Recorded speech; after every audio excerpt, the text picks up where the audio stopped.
यार mama forgot my slippers. Mama forgot my hairbrush. Let's go and talk to mama. Yeah.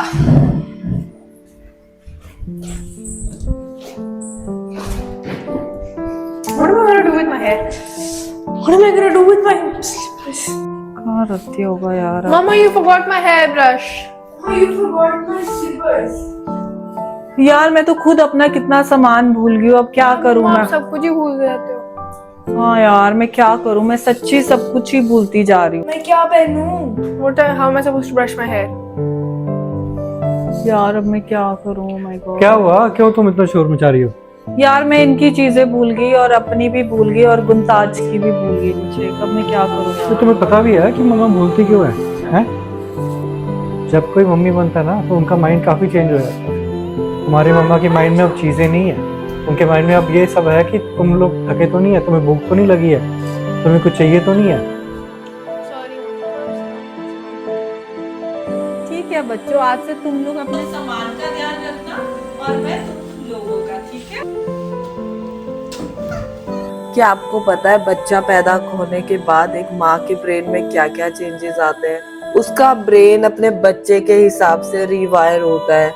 Science के अनुसार brain का जो memory वाला हिस्सा होता है, जिसे हम ग्रे मैटर कहते हैं, वो थोड़ा छोटा हो जाता है और जो इमोशंस वाला हिस्सा होता है, जिसे हम व्हाइट मैटर कहते हैं, वो थोड़ा बड़ा हो जाता है as compare to grey matter.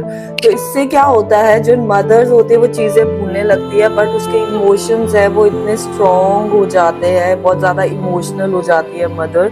ये इसलिए भी होता है सो दैट वो अपने बच्चे से ज्यादा अटैच हो सके, बच्चे की ज्यादा केयर कर सके। तो आपने देखा होगा जब बच्चा छोटा होता है तो हम छोटी छोटी चीजें भी भूल जाते हैं, जैसे हमने कोई चीज कहाँ रखी है, या फिर आज दिन कौन सा है, या आज हम कंघी करना तक भूल जाते हैं कई बार।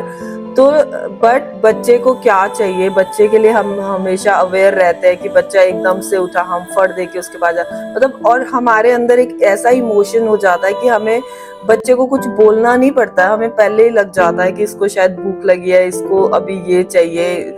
मतलब हमें बच्चे की नीड ऑलरेडी पता होती है बिना उसके बताए।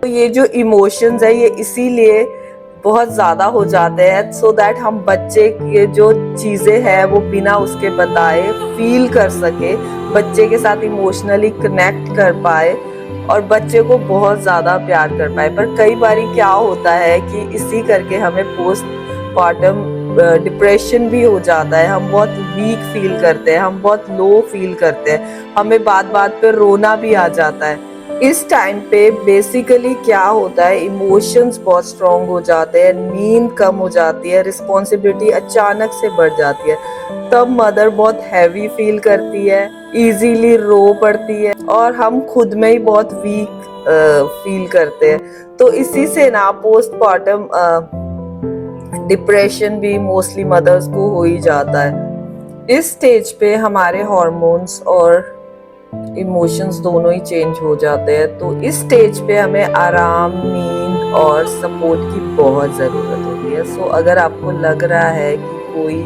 न्यू मदर है, उसको सपोर्ट की ज़रूरत है, तो उसको प्लीज़ सपोर्ट करिए, ताने मत दीजिए। और सेकेंडली अगर आपको खुद को भी लग रहा है कि आपको हेल्प की ज़रूरत है तो ज़रूर दूसरों से हेल्प लो, इसको अपना वीकनेस ना समझो। सबसे इम्पॉर्टेंट चीज़ ये है कि ये बदलाव सिर्फ टेम्परेरी है, कईयों में कुछ महीने रहता है, कईयों में एक मतलब थोड़े साल रहता है, तो बट ये बिल्कुल नॉर्मल हो जाता है टाइम के साथ। So you don't need to worry.